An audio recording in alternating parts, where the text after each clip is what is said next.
जलाल खुदावन के नाम को। आइए जोरदार तालियां खुदावन के यीशु के नाम में आप सबको सलाम।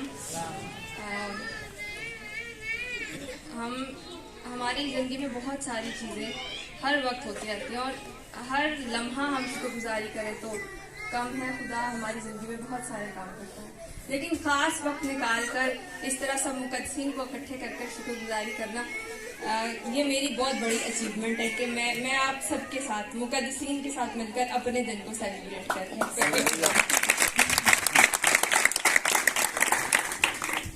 मेरा बचपन कोयटा में गुजरा और मैं पर्सनालिटी में बड़ी रिजर्व और बहुत कम बोलने वाली और किसी हद तक कुछ चीज़ों में एहसास कमतरी का शिकार थी। तो मेरे लिए वो बड़ा अजीब सा एक मेरा वो पीरियड था। उसके बाद कुछ वजूहात की वजह से हमें हॉस्टल में जाना पड़ा, मैं और मेरा छोटा भाई। मैं उस वक्त 6th क्लास में थी और मेरा भाई 4th क्लास में था। तो हम हॉस्टल चले गए और मेरे लिए मुझे लगता था कि ये हम लोग किस तरह से सरवाइव कर पाएंगे। पहले 4 लोग मतलब एक घर में रहने वाले, मैं अपने ख़ानदान से भी दूर थी तो मतलब उनके साथ भी कोई खास इंटरेक्शन नहीं होता था। तो मेरे लिए मुश्किल था कि कैसे इतने लोगों में सरवाइव करूंगी। तो बड़ा मुश्किल लग रहा था कि इतने ज़्यादा लोग, तकरीबन 700 बच्चियां थी जिनके साथ मुझे रहना था। शुरू में मुश्किल लगता रहा, लेकिन और मैं थोड़ी थोड़ी शिकायत भी करती रही कि मतलब हम 2 ही हैं और हम भी घर से दूर हैं और हम किस तरह से सरवाइव करेंगे, क्योंकि मेरी मम्मा बहुत प्रोटेक्टिव थी हमें लेकर।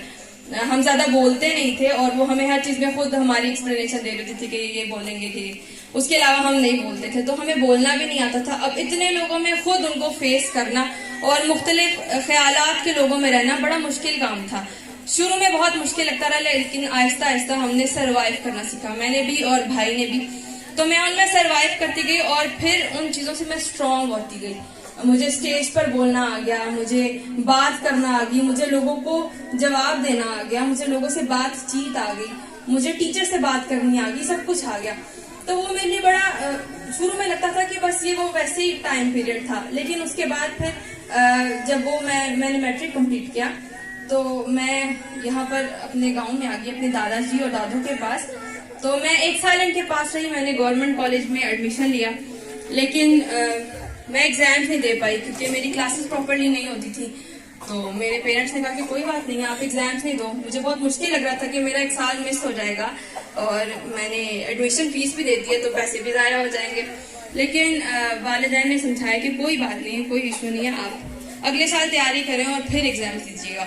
तो मैंने प्राइवेट कॉलेज में एडमिशन लिया और जब रिजल्ट आया, जब FSC के फर्स्ट ईयर का, तो उसके बाद सेकेंड ईयर की क्लासेस के लिए मैं कॉलेज जा रही थी। और जिस दिन रिजल्ट आया मैं कॉलेज के लिए जा रही तो मैंने देखा फ्लेक्स पे मेरा नाम लिखा हुआ था डॉक्टर अब्बास मसीह। तो मेरे लिए वो बहुत बड़ी अचीवमेंट थी कि मैं अपने पूरे डिपार्टमेंट में अकेली क्रिश्चियन थी और वो अच्छे मार्क्स लिए और फ्लेक्स पे मेरा नाम। तो मैंने खुदावंद की शुक्रगुजारी की। उसमें मुझे खुशी इस चीज़ की थी कि मेरे बाबा का नाम लिखा और मसीह का नाम लिखा और यही सब कुछ था मेरे लिए। तो उसके बाद मैं यूनिवर्सिटी चली गई, मेरी मामा लोगों ने चूज़ किया, हम सब ने मिलकर डिसाइड किया कि मुझे मैथ्स कम्युनिकेशन एंड मीडिया में BS करना चाहिए, 16 करनी चाहिए। तो मैंने कंप्लीट की वहाँ पर और उस टाइम भी मैं अपने पूरे डिपार्टमेंट में अकेली क्रिश्चियन थी। तो मेरे से पहले वहाँ पर कोई क्रिश्चियन बचा नहीं था, मेरे बाद काफ़ी आए लेकिन तब तक कोई नहीं था। 4 साल वो कंप्लीट किए और उसके बाद जैसे मैं फारिग हुई, मुझे फारिग हुए करीब 2 महीने हुए थे। तो मैंने सोचा कि मुझे क्योंकि ये पहले से प्लान था कि सारा कुछ सेकुलर स्टडीज़ कंप्लीट करने के बाद मैं सेमिनरी करूँगी। तो मैंने अपने बाबा से कहा कि मुझे assemblies of God Bible school Quetta में जाना है। मैंने एक दिन उनसे ये कहा और उन्होंने उसी टाइम मेरे को फ़ोन किया। हालांकि दिन ऊपर हो गए हुए थे और सर ज़ियाफ़र नेचर में बड़े स्ट्रिक्ट पर्सन है। तो वो दूसरे महीने में पहले इंटरव्यूज होते हैं और फिर तीसरे महीने में क्लासेस शुरू होती हैं। क्लासेस शुरू हुए 15 दिन हो गए थे तकरीबन। मैं 15 को वहाँ पहुंची, उनको कॉल किया, उन्होंने कहा जी आप भेज दें। तो ये भी एक बहुत बड़ा मेरेकल था कि वो मान के, हालांकि वो इंटरव्यू लेने के बाद ही बड़ी मुश्किल से रखते हैं। तो उन्होंने कहा कि ठीक है आप भेज दें, हम रख लेंगे। तो मैं चली गई, छोटा सा एक इंटरव्यू लिया और मैंने वहाँ पर 1 साल का सर्टिफिकेशन जो है वो कंप्लीट किया और अब मैं वापस आई। इन सब दौरानिया में जो एक चीज़ सबसे ज्यादा सपोर्ट करी थी वो तो खुदा की जात थी और सारा का सारा इज्जत और जलाल मेरी अपनी जात कुछ भी नहीं है, हमारी अचीवमेंट्स कुछ भी नहीं है अगर खुदा नहीं है, और अगर खुदा ना चाहे तो मैं कुछ भी नहीं कर सकती थी। जो मुझे ताकत बख्शता है वो सिर्फ उसकी जात है, जिसमें मैं सब कुछ कर सकती हूँ। तो इन सब चीजों में मेरे थॉट्स इतने क्लियर नहीं थे स्टार्टिंग में कि मैं क्यों हॉस्टल चली गई, मैं क्यों यहाँ पर अकेले अपने खानदान में रह रही थी जब मेरी मामा लोग अभी कोयटा में थे, तो उसके बाद यूनिवर्सिटी में भी और सब कुछ। लेकिन अब जब मैं कोयटा वापस गई तो मेरे थॉट्स क्लियर होना शुरू हुआ कि खुदा हम सब में मुझे क्या सिखा रहा था। अब से 20 साल पहले जब मैं कोयटा में थी तो मैं बहुत रिजर्व सी पर्सनैलिटी थी, मुझे कुछ बोलना नहीं आता था और मैं बहुत इंफीरियर फील करती थी, एहसास कमतरी का शिकार थी।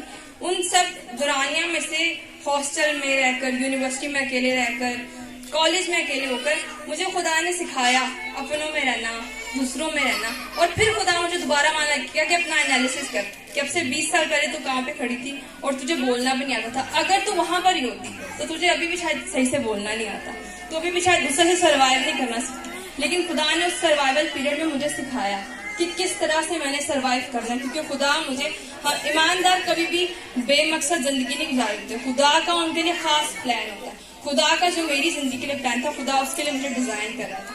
जिसने मुझे तराशा, जिसने मुझे बनाया है, उसने मुझे बेमकसद नहीं बनाया था। मुझे तब जाके समझ आई कि वो सब चीजें जिनमें मैं समझ रही थी कि शायद मेरा टाइम वेस्ट हो रहा है, वो ड्यूरेशन जब मेरा 1 साल वेस्ट हुआ मेरे कॉलेज में, तो मेरे लिए मुझे लगता था वो मेरा टाइम वेस्ट हुआ। लेकिन बाद में मुझे आइडिया हुआ कि मैंने लोगों का मेंटल लेवल देखा जो उस कॉलेज में पढ़ रहे थे, जो गवर्नमेंट कॉलेज के बच्चे थे, वो बिल्कुल मुख्तलिफ तरीके से सोचते थे।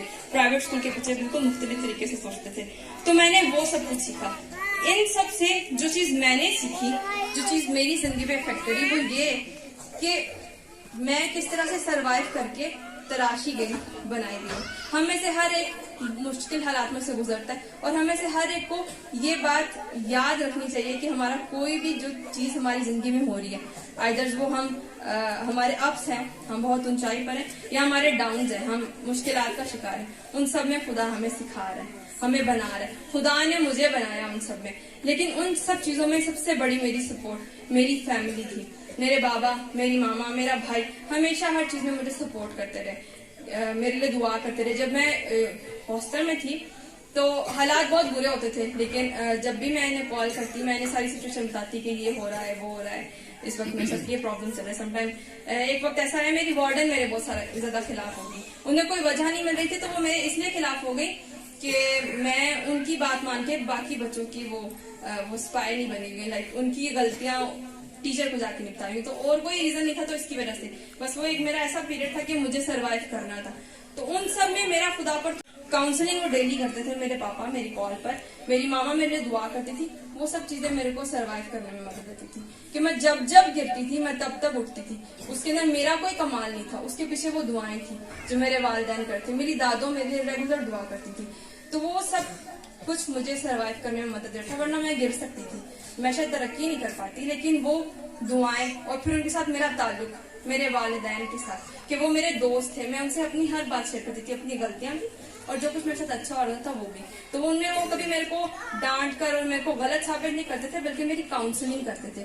कि वालिदैन की ये अहम ड्यूटी है कि वो बच्चों को बजाय इसके कि वो उनको एकदम से डांट डपट के बिठा दें, उनकी काउंसलिंग करें। मैंने अपने वालिदैन से फिर ये सीखा कि वाकई ये कितना जरूरी है कि पेरेंट्स काउंसलिंग करें, तब बच्चों का एतमाद बनता है। फिर जब मैं अपने हॉस्टल में थी तो मेरी सपोर्ट, मेरे पेरेंट्स मेरे से बहुत दूर थे, मेरा खानदान था।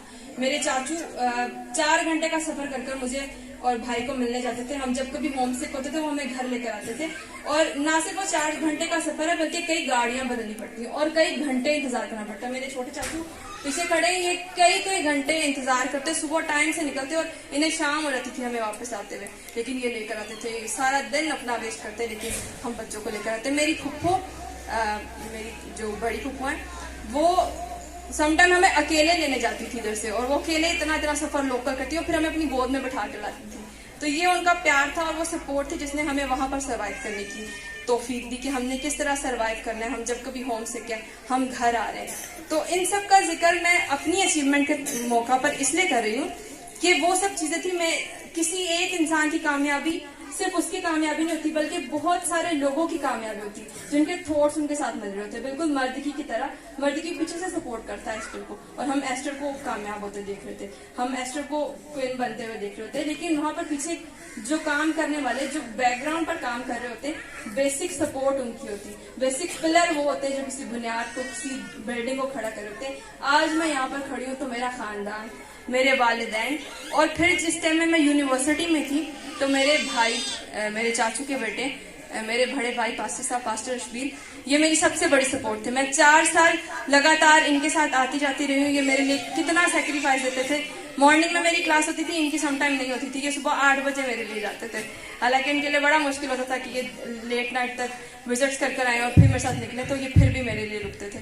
और शाम में मेरी 4 बजे तक क्लासेस होती थी, समटाइम इनकी 2 बजे तक, समटाइम 12 बजे तक। ये 4 बजे तक बैठ के मेरा इंतजार कर रहे थे कि कोई बात नहीं, आप क्लासेस में।